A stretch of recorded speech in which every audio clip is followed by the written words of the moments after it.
Assalamualaikum warahmatullahi wabarakatuh. Alhamdulillah. Wassalatu wassalamu ala rasulillah. Amma ba'd. Akhi ukhti rahimakallah. Mendengarkan sebuah cerita yang aneh, menyeramkan, terkadang disenangi oleh sebagian orang.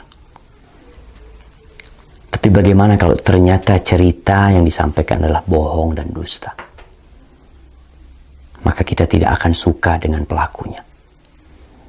Lalu bagaimana pula kalau ternyata cerita tersebut disandarkan kepada Nabi alaihi salatu wassalam, padahal Nabi tidak pernah mengucapkannya?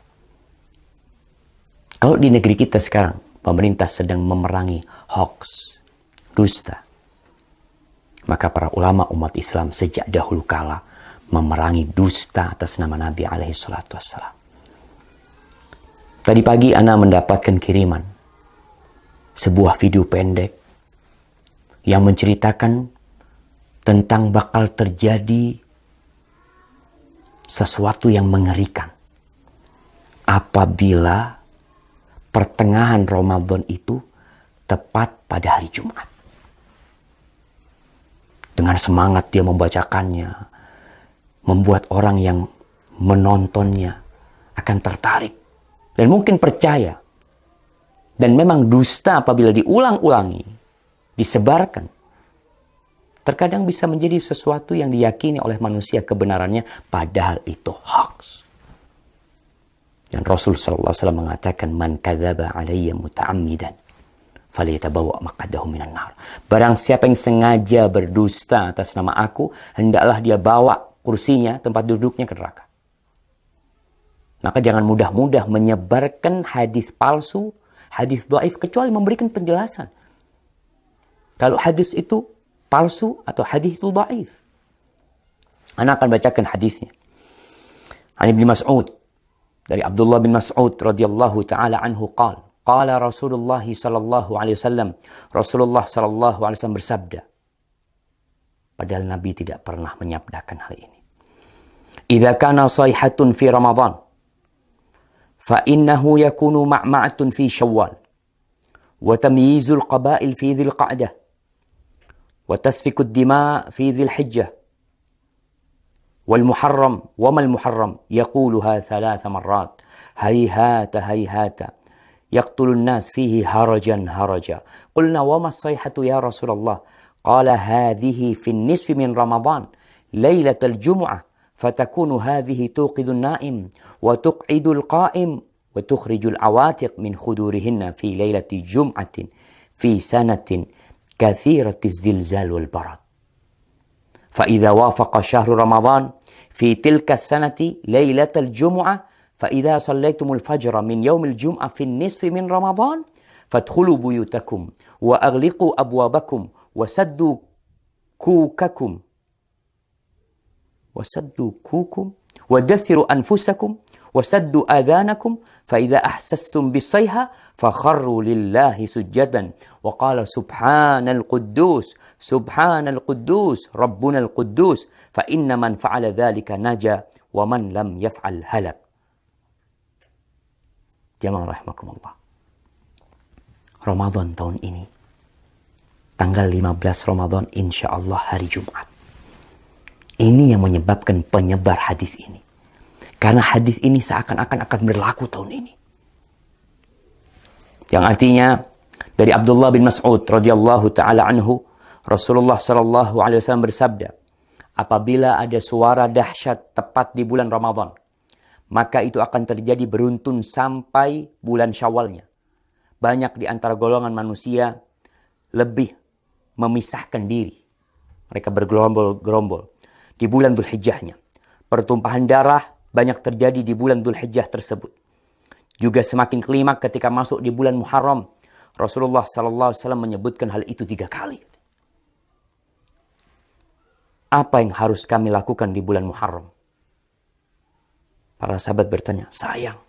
Sungguh sayang, kata beliau. Mereka tidak mengetahui dan apa yang harus dilakukan di bulan Muharram. Saat itu di antara manusia banyak yang saling membunuh. Apa suara dahsyat itu ya Rasulullah? Sahabat bertanya kepada Nabi SAW, suara keras itu adalah mulai terjadi di pertengahan bulan Ramadan yang bertepatan di malam Jumat. Suara dahsyat itu mengagetkan orang-orang yang sedang tidur, menjatuhkan orang yang sedang berdiri. Segala benda terhempas jauh keluar dari tempatnya, atau para wanita yang masih gadis akan keluar dari kamar-kamarnya. Malam Jumat pertengahan Ramadan itu terjadi goncangan dahsyat dan cuaca sangat dingin. Banyak sekali terjadi gempa, banyak sekali yang seperti yang kita lihat lah, gempa di mana-mana mungkin. Kemudian apabila bulan Ramadan itu tepat di tahun itu, dan kalian sedang melaksanakan sholat subuh malam Jumat di pertengahan bulan Ramadan tersebut, masuklah ke dalam rumah, kuncilah pintunya, tutuplah kepala kalian, lindungi tubuh kalian, dan tutup telinga kalian. Apabila kalian merasakan suara dahsyat, bersyukurlah, sujud. Nih, ada sujud. Kita tahu sujud itu ada sujud syukur, sujud tilawah, kemudian ada sujud sahwi, ada sujud ketika sholat. Ini sujud ketika mendengar suara keras. Membaca Subhanal Quddus, Subhanal Quddus, Rabbunal Quddus. Karena sesungguhnya apabila kalian melakukan itu, niscaya selamat.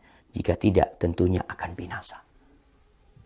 Ini tersebar, jemaah, di beberapa tulisan. Ini ambil dari beberapa tulisan yang ada di internet. Kemudian video itu juga telah tersebar, yang disebarkan oleh, ya entah siapa yang menyebarkan hal itu, menyebarkan hoax. Kita lihat sekarang bagaimana hukum hadis ini. Para ulama menjelaskan hadal hadis munkar la yasih. Hadis ini munkar, tidak benar. Al-Uqaili mengatakan laisa li hadal hadis aslun min hadithi thiqah. Hadis ini enggak punya dasar dari perawi yang thiqah, wala min wajhin yathbut, dan enggak ada yang benar dalam hadis ini. Itu disebutkan dalam Ad-Du'afa Al-Kabir. Dan Ibnul Jauzi mengatakan hadis ini hadza haditsun maudhu. Hadis ini palsu atas nama Nabi SAW. Kemudian Syekh Albani mengatakan maudhu'un, hadis ini palsu, diriwayatkan oleh Nuaim ibn Hammad dalam kitab Al-Fitan. Dan Al-Imam Al-Zahabi mengatakan qultu dha maudhu' wa maslama saqit matruk. Ini hadis palsu. Perawinya ada yang matruk, yang dituduh berdusta, jamaah. Ditinggalkan. Lalu kita meriwayatkannya, menceritakannya kepada umat, menyebarkannya.